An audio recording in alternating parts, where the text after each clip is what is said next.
सारा गुन्जाउने यो हो radio Sanvi 96.4। Radio Sanvi 96.4 megahertz को यो हो दैनिक सन्ध्याकालीन प्रस्तुति कार्यक्रम सवाल जवाब।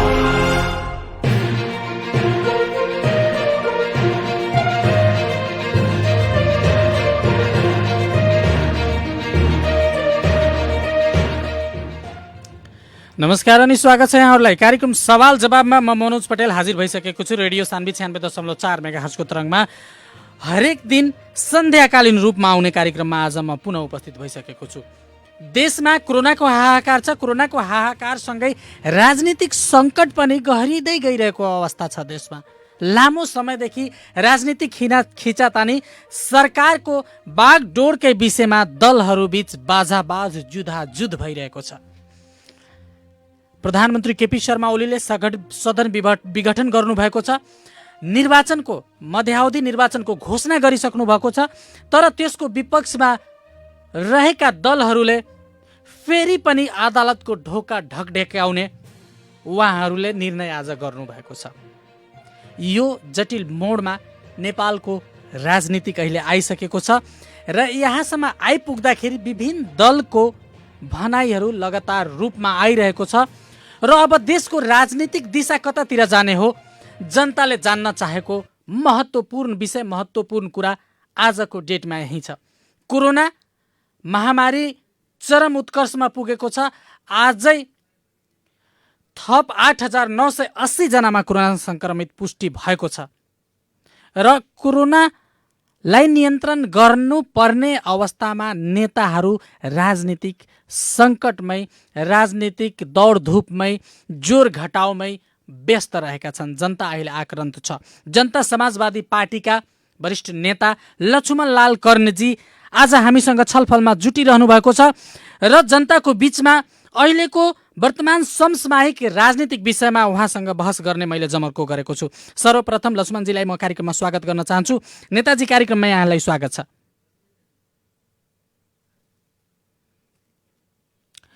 लक्ष्मणजी, कार्यक्रममा यहाँलाई स्वागत छ। ल, धन्यवाद जी। जस्तै कि यो अहिले देशमा जुन पछिल्लो राजनीतिक सरगर्मी जुन सुरु भयो, हिजो रातिदेखि नै यो सरगर्मी सुरु भइसकेको छ। तथापि यसलाई तपाईँ पहिलादेखि नै नजिकबाट तपाईँहरूले निहालिरहनु भएको थियो र यो अवस्थासम्म आइपुग्नको लागि जनता समाजवादी पार्टीको पनि अहम भूमिका, अहम रोल रहेको छ भन्ने कुरोहरू पनि आइरहेको छ। यहाँको पार्टीभित्रै पनि दुई धार देखिएको छ। एक धार प्रधानमन्त्री केपी शर्मा ओलीको समर्थनमा, अर्को धार चाहिँ शेरबहादुर देउवा, माधव कुमार नेपाल पक्षका नेताहरूसँग उहाँहरू हातेमालो गरेर हिँडिरहनु भएको अवस्था छ। प्रधानमन्त्रीको कदमलाई तपाईँले कसरी लिनुभएको छ? यहाँ त कानुनको विद्यार्थी पनि हुनुहुन्छ। हेर्नुहोस्, यो प्रधानमन्त्रीको मात्रै कदम होइन, संविधानको विषय पनि हो। हजुर हजुर। संविधानले अहिले जुन व्यवस्था गरेछ, पार्लियामेन्टको दुईटा काम हुन्छ। एउटा काम सरकार दिन, दोस्रो काम हुन्छ बिलहरू, विधेयकहरू, प्रस्तावहरू पारित गर्ने। तर यो संसदले दुईटैमा कुनै काम गर्न सकेन। 76 को अभ्यास सुरु भयो। 76 को अभ्यास बमोजिम, 76 को 1 बमोजिम, 2 बमोजिम, 3 बमोजिम र लास्टमा 5 बमोजिमको सरकार पनि बनाउनलाई कसरत भयो। तर त्यो कसरतमा कसैले पनि सरकार बनाउन सकेन, बहुमत देखाउन सकेन। बहुमत देखाउन नसक्दाखेरि 5 बमोजिमको 76 को 5 बमोजिमको सरकार बनेन भने 7 मा गइकन त्यसको परिणाम विघटनकै हुन्छ। प्रधानमन्त्री हुन नसक्नु वा विश्वासको मत लिन नसक्नु, यस्तो अवस्थामा नयाँ जनादेशमा जाने, नयाँ पार्लियामेन्ट निर्माणमा जाने यो संवैधानिक व्यवस्था हो। जनताको बीचमा जाने यहाँले भन्न खोज्नु भएको, अन्तिममा जनताको बीचमै जाने हो। बिल्कुल। पार्लियामेन्टको गठन जुन हुन्छ जनतैबाट हुन्छ। जनताले आफ्नो प्रतिनिधि त्यहाँ पठाउँछ। र प्रतिनिधिले सरकार दिन्छ र त्यही व्यवस्थाको लागि 76 गरे हो, विभिन्न व्यवस्था गरे हो। यो भन्दा अगाडि 76 को प्रक्रियामा नगएको कारणले अदालतले यो संवैधानिक छैन भनिकन भने र त्यसपछि पुनर्स्थापित जुन तर यसको लागि सदनलाई नेताजी म रोक्छु यहाँलाई, तर यसको लागि सदनलाई समय उपलब्ध गराउनु पर्ने हो। दुईटा अप्सनहरू थियो। शेरबहादुर देउबाजीले म सरकार गठन गर्न सक्छु भनेर उहाँले दाबी गर्नु भएकै थियो र प्लस प्रधानमन्त्रीलाई पनि 76 को उपधारा 4 अनुसार विश्वासको मत लिनुपर्ने बाध्यकारी व्यवस्था छ। मैले बुझे अनुसार त्यसको पनि प्र्याक्टिस सदनलाई गर्ने मौका प्रदान गर्नु पर्थ्यो कि पर्दैन थियो? त्यो पढ्नुस् न, तपाईले 5 लाई 76 को 5 3 बमोजिमको सरकार बन्यो। हजुर हजुर। 4 बमोजिम विश्वासको मत लिन सकेन, यो संसदको प्र्याक्टिस देखियो। त्यसपछि 5 ले के भन्छ भने विश्वासको मत प्राप्त गर्न नसकेको वा प्रधानमन्त्री दिन नसकेको अवस्थामा त विश्वासको मतको लागि राष्ट्रपतिले हिजो जुन गरे कारबाही, त्यसमा दुवै पक्षले राष्ट्रपतिलाई मसँग बहुमत छ भन्ने कुरा प्रमाणित गर्न सकेन। दुईटै प्रस्तावमा एक अर्का सदस्यहरूको सही हो, पार्टीहरूको बीचमा बिग्रा हो। यो अवस्थामा सरकार बन्न सक्दैन भने राष्ट्रपतिले निर्णय गरिसकेपछि त्यसको आगामी स्टेप अब जनतामा जाने नै हो, जुन कि 76-7 मा व्यवस्था गरेको छ।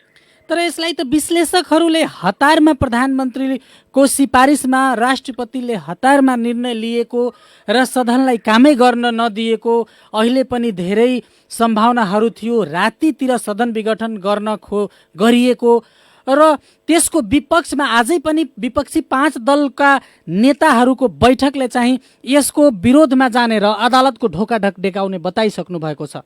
अब देशको राजनीतिक दिशा कतातिर जान्छ? फेरि सदन पुनर्स्थापना हुन्छ? सुन्नुहोस्, यो संसद पुनर्स्थापना भएको अदालतकै फैसला बमोजिम भएको। हजुर हजुर। र संसद पुनर्स्थापित भएपछि संसदले गरे के? संसदले एउटा विधेयक पास गरे, संसदमा प्रस्ताव पास भयो, संसदले सरकार दिन सके। केही पनि संसदले गर्न सकेन भने यसै किसिमबाट बसिराख्ने हो फेरि 1-1.5 वर्ष कि यो संसदको निर्माण गर्नको लागि जनतामा जानु पर्यो। त्यही 76 को प्रक्रिया भने हतारो भने के? कति दिनमा गरे भने सजिलो भने, कति मिनटमा गरे भने हतारो हुने, यो छ कहीं व्यवस्था? सरकार विहीन देश रहन सक्दैन। जब संसदले सरकार दिन सकेन भने अर्को उपाय त्यही जनादेशमा जाने नै हो, संविधानले गरेको व्यवस्था भयो। अब अन्य 5 दलले जुन तपाईँ भनिराख्नु भएको छ विरोध गरे, राजनीतिमा समर्थन र विरोध हुन्छ। अदालतमा जाने भन्ने कुरा जुन गरे बिल्कुल ठीक कुरा गरे। यदि कसैलाई लाग्छ यो संविधान बमोजिम छैन भने यसको बाटो सर्वोच्च अदालत नै हो र सर्वोच्च अदालतमा जाने सबैको लागि छुट छ। यही नै शान्तिपूर्ण बाटो हो, यसै बाटोबाट हिँड्नुपर्छ। तर नेताजी यो सबै कुरा भनिरहँदाखेरि तपाईको आफ्नै पार्टीका 2 जना नेताहरू चाहिँ बलियो रूपमा शेरबहादुर देउबाको खेमातिर अहिले उभिएको हेरिरहेका छन् जनताहरूले। होइन, ठिक छ, कसैलाई शेरबहादुर देउबा मन पर्यो होला, कसैलाई प्रचण्डजीसँग प्रेम भयो होला। एउटा पार्टीको तर नेताजी एउटा पार्टीको आधिकारिक निर्णय हुन्छ। अब यहाँको पार्टीलाई यो स्थिर सरकारलाई अस्थिर बनाइदिने दिशामा यहाँको पार्टीले अब के भन्ने? यहाँको जनता समाजवादी पार्टी यो घटना चक्रहरूको बीचमा भिलेन हो कि हिरो हो यहाँको पार्टी? अब त्यो के छ भने जनताले प्रमाणित गर्छ। तपाईले भनेर न बिलियन हुने हो न हिरो हुने हो। पार्टीको आधिकारिक कुनै पनि निर्णय छैन प्रचण्डसँग जाने वा शेरबहादुर देउपासँग जाने। पार्टीको निर्णय के थियो भने जुन संसदीय दलले गरे जसले हाम्रो माग पूरा गर्छ। हामीले गरेको 6 महिनाको शान्तिपूर्ण आन्दोलनमा जुन मुद्दा माग्ला हाम्रो नेता कार्यकर्तामाथि लागे, बन्दीहरू भए त्यसका रिहाई, मुद्दा फिर्ता, संविधान संशोधन र नागरिकता, अहिले 5.5 लाख भन्दा बढी व्यक्तिहरू नागरिकता विहीन भइराखेका छ। मधेसमा त्यो बच्चाहरू नागरिकता विहीन भएर अहिले न बाँच्ने न मर्ने अवस्थामा छन्। यो माग जुन थियो यो देशकै माग हो, मधेसकै माग हो, थरवटको माग हो। यो माग जसले पूरा गर्छ त्यहाँ हामी समर्थन गर्छौँ भनेर हामी त सुरुदेखि भन्दै आएको हो। र त्यो क्रमशः हेर्नुहोस्, मुद्दा फिर्ता भयो, 18-19 वटा मुद्दा फिर्ता भयो। त्यसमा कमसे कम 150 मान्छे भन्दा बढी मुद्दा फिर्ताबाट पाए। त्यसपछि अहिले नागरिकताको सम्बन्धमा पनि जन्मसिद्धको छोराहरूले छोरीले नागरिकता पाउने व्यवस्था भयो। संविधान संशोधन गर्नको लागि एउटा समिति पनि बन्यो। यहाँहरूको सम्पूर्ण माग अहिले एड्रेस भएको छ नेताजी? यहाँहरूको सम्पूर्ण माग अहिले एड्रेस गरेको छ? तपाईँकै साथीहरूले भन्दै हुनुहुन्छ कि हाम्रै पार्टीका केही नेताजीहरूको प्रधानमन्त्री केपी शर्मा ओलीसँग लभ परेको छ, अहिले उहाँहरू उहाँकै दिशामा अगाडि बढिरहनु भएको छ। तर प्रधानमन्त्री प्रतिगमनकारी हो भन्ने व्यक्ति पनि लक्ष्मण लाल कर्ण हो र अहिले फेरि नागरिक समाजले पनि यसलाई विरोध गरिरहेको अवस्थामा, सदनको त्यत्रो ठुलो म्यान्डेट एउटा तबकाले विरोध गरिरहेको अवस्थामा तपाईँ कसरी भन्नुहुन्छ कि यो सही कदम हो? त्यत्रो भने कहाँबाट आयो? पार्टी गिनेर हुन्छ? हजुर हजुर, संसद भएको पार्टी पनि छ। 149 गिनेर संसदमा रहेको 149 सांसदहरूले अहिले सर्वोच्चमा जाने तयारी गरिरहेका छन्। बिल्कुल 149 मा तपाईँ हिजै दिनभरि सुन्नुभयो मेरो सही छैन, मलाई झुक्याएर सही गराए भन्ने विभिन्न कुरा त हिजो आयो। सबैलाई तपाईँले माइनस गरिकन अनि 149 भन्ने, एउटै व्यक्ति दुईतिर सही गरिराखेर रहेछ भने 49 भन्ने। त्यसकारण के छ भने सही विश्लेषण गर्नुपर्छ। यस किसिमबाट कसैलाई रिस उठ्दैमा, कसैसँग रिस उठ्दैमा गर्ने होइन, रिस उठ्दैमा जाने होइन। मैले भने सर्वोच्चमा जाने कुरा गरिराखेका रहेछन् भने यो त शान्तिपूर्ण र राम्रो बाटो हो, संवैधानिक बाटो हो। संविधान बमोजिम काम भएको छ, कसैको मनमा लागेर रहेछ यो संविधान विपरीत भएको लागे भने जस जसलाई लागे, जस जसको कुरा गर्नुभयो 5 दल नागरिक समाज, जस जसलाई लागे उसलाई यही शान्तिपूर्ण बाटो हो, यही बाटोमा तपाईँको सर्वोच्चमा जानुपर्छ। सर्वोच्चले फेरि जे निर्णय गर्छ सबैले मान्नुपर्छ। अब कर्णजी, अब यहाँको पार्टी चाहिँ, यहाँको पार्टीमा मैले अघि पनि चर्चा गरेँ, 2टा धार देखिएको छ। अब यहाँको पार्टी चुनावको लागि तयार हुन्छ कि अदालतको निर्णयलाई पर्खेर हेरेर बस्छ कि या पार्टीभित्र छलफल गरेर केही नयाँ रणनीतिमा यहाँहरू बाहिर आउनुहुन्छ? अब कस्तो प्रश्न गर्नुहुन्छ तपाईँ? तपाईँको प्रश्नको जवाबै तपाईँसँग छ।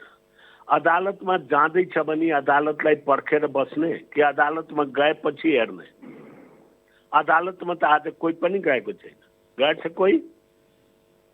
तर निर्णयहरू जुन आइरहेको छ मैले त्यसलाई हवाला दिएर भनिरहेको छु नेताजी। त्यो हवाला नभन्नुस् न, अदालतलाई तपाईँ भन्नुभयो पर्खेर बस्ने। अदालतमा मुद्दै छैन अनि त्यसलाई पर्खेर बस्ने भन्ने कुरो आउँछ? त्यसकारणले कुरो सम्झेर भनौँ। अदालतमा मुद्दा गएपछि कस्तो मुद्दा आउँछ, केन किसिमको मुद्दा आउँछ, अदालतले के गर्छ त्यसपछि नै हेर्ने र जाने हो। अदालतको कुरा त हामी सधैँ भनेका छौँ, अदालतको सम्मान गर्छौँ, अदालतको निर्णय मान्छौँ, अदालतलाई हामी विरोध गरेर जाँदैनौँ। लोकतन्त्रमा सबभन्दा ठुलो इम्पायर नै अदालत हो, उसले जे गर्छ मान्नै पर्छ। तर सदन विघटनको विरोधमा नागरिक अगुवाहरूले अब विरोधमा उत्रिनुपर्छ भनेर अपिल गरिरहनु भएको छ। यहाँ आफै पनि कानुनको व्याख्या गर्नुहुन्छ, मैले अघि पनि भने कानुनको विद्यार्थी पनि हुनुहुन्छ। यहाँको विचारमा अब चाहिँ देशको यो राजनीतिक जुन सङ्क्रमण छ, अहिले कोरोनाको कहर यहाँले हेरिरहनु भएको छ, सबै शक्ति कोरोनामा केन्द्रित गर्नुपर्ने अवस्था छ। अहिले यसको निकास के हुन सक्छ? छोटो निकास। तपाईँले ठिक भन्नुभयो, अहिले देश एउटा महामारीमा छ।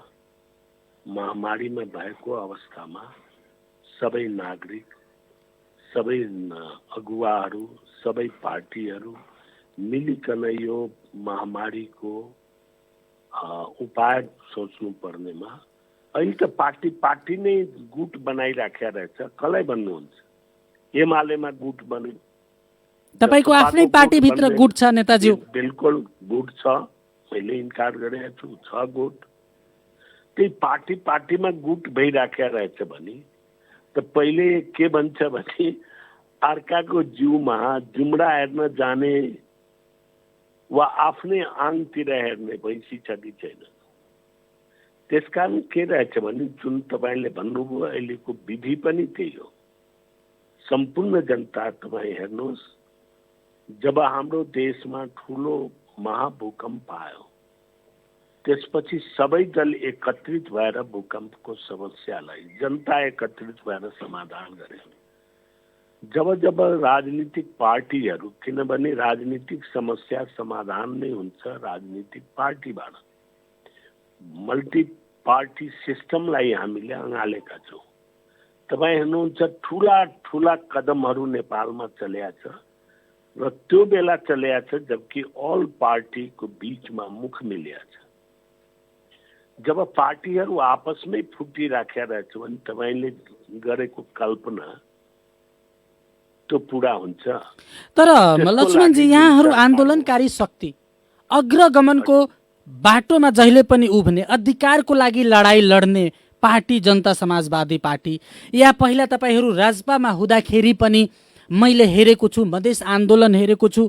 तपाईँलाई अहिले लाग्दैन कि देशमा अहिले पनि आन्दोलन चलिरहेको छ, कोरोनालाई जित्ने आन्दोलन, यसमा पुरै शक्ति जानु पर्थ्यो? सबै पार्टीभित्र जुन देखिएको विवादहरू छ मिलाएर एउटा स्थिर सरकार दिएर जनताको जीवधनको रक्षा गर्ने भौतिक क्षति कति भइरहेको छ यहाँले हेर्नुभएको छ नजिकबाट।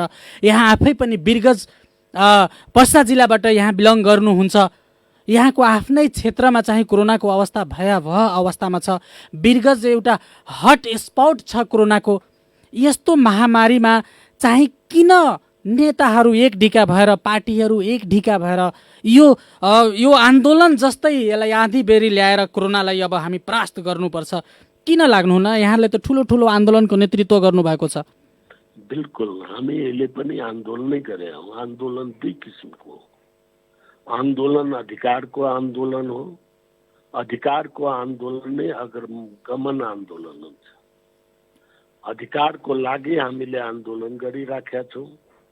जुन 6 महिना गरे सैकड़ों व्यक्तिहरू शहादत दिए, हजारौं व्यक्तिहरू घाइते भए।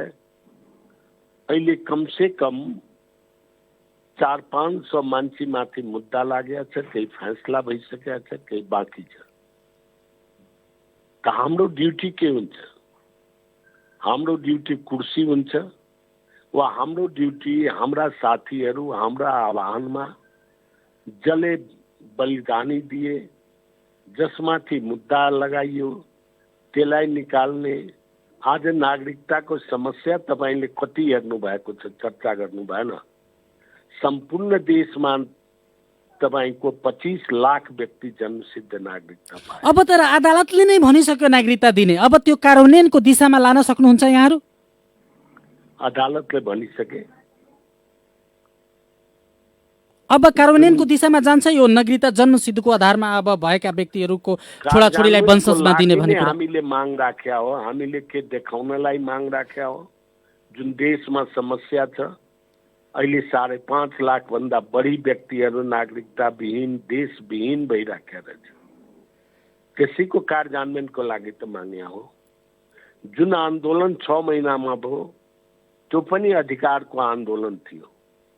त्यसले संविधान संशोधनको कुरा गरेका थिए। त्यो कुराहरू अहिले भइराखेका रहेछ। अब अग्रगमन के चाहिन्छ के यो सब काम अधिकार लिनु, अधिकार माग्नु, अधिकारको लागि लड्नु, यो के पश्चगमन हो? यही अग्रगमन हुन्छ। नेताजी, अब हामी कार्यक्रमको अन्ततिर आइसकेको छु। धेरै कुराहरू यहाँले बताउनु भयो, धेरै कुराहरू साझा गर्नुभयो।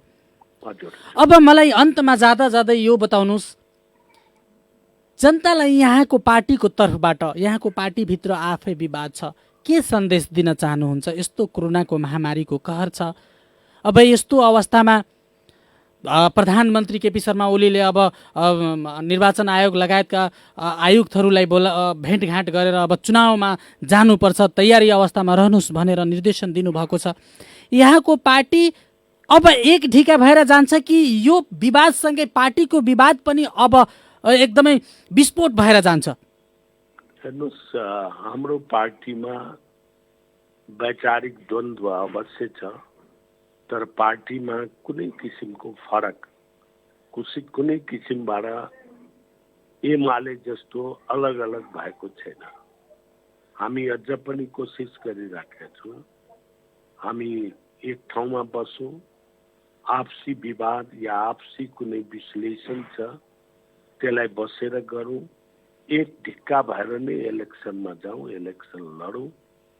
इलेक्सन हामी मिलेर लड्दाखेरि पार्टी त एक भएको थिएन, तर हामीले एउटा मोर्चा बनाएर लड्दाखेरि त्यसको परिणाम पनि हामीले सुखद भोग्या हौँ। त्यसकारण यो पार्टी अझ पनि मिलेर अगाडि बढ्नुपर्छ। अब हाइकमान्डमा यस्तो विवाद भइरहँदाखेरि नेताज्यू यहाँ त बिरगज पनि झर्नुभयो, मधेस पनि डुल्नुभयो, काठमाडौँ पनि जानुभयो। आम कार्यकर्ता, आम पार्टीका नेताहरूबाट के सिग्नल पाइरहनु भएको छ? उहाँहरूको चाहिँ मन कसरी बुझ्नु भएको छ? उहाँहरूको चाहना के हो? हेर्नुहोस्, सम्पूर्ण केवल हाम्रो पार्टीको कार्यकर्ता र नेता होइन, सम्पूर्ण जनताको इच्छा छ यो पार्टी एक रहोस्, एक भएर हिँडोस् भन्ने सम्पूर्ण जनताको इच्छा हो, मैले बुझ्या हो। र त्यही बुझेर पार्टी एकता पनि गरे हो। र अहिले पनि म एकताको पक्षमा छु। भनेपछि पार्टी फुट्ने अवस्था अहिले छैन, अहिले देख्नु भएको छैन यहाँले? पार्टी फुट्दैन। बडो दुःख गरेर पार्टी एक भएको, यो पार्टी फुट्दैन। हवस् त, यहाँ व्यस्त हुनुहुन्छ र यस्तो व्यस्तको समयमा पनि हामीलाई समय उपलब्ध गराइदिनु भयो र धेरै विचारहरू, धेरै आफ्ना भनाइहरू जनताको बीचमा साझा गरिदिनु भयो। त्यसको लागि हाम्रो तर्फबाट यहाँलाई धेरै धेरै धन्यवाद। ल, यहाँलाई पनि धन्यवाद।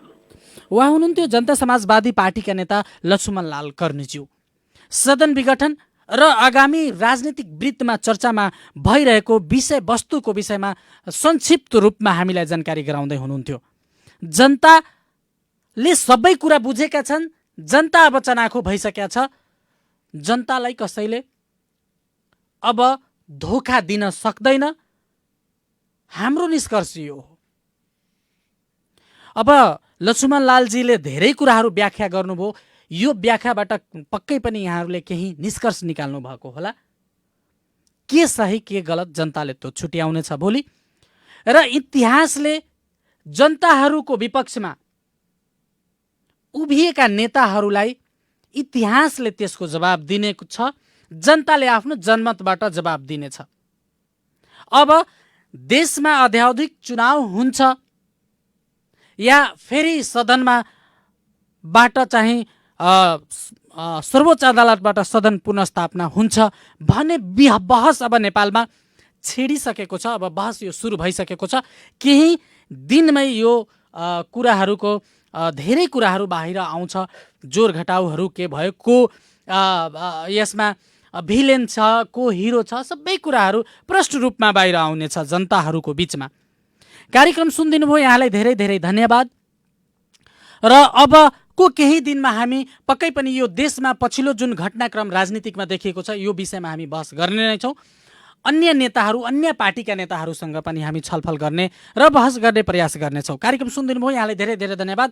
प्राविधिक रूपमा मलाई सहयोग गरेर अहिलेसम्म यो कार्यक्रम सञ्चालनमा सहयोग गर्नुहुने मित्र सानुज्यूलाई पनि धेरै धेरै धन्यवाद र नेता जनता समाजवादी पार्टीका वरिष्ठ नेता लक्ष्मणलाल कर्णज्यूलाई पनि म धेरै धेरै धन्यवाद दिन्छु समय उपलब्ध गराइदिनु भएकोमा। कार्यक्रमबाट म मनोज पटेल ओझेलमा पर्न चाहन्छु। मलाई बिदा दिनुहोस्। नमस्कार।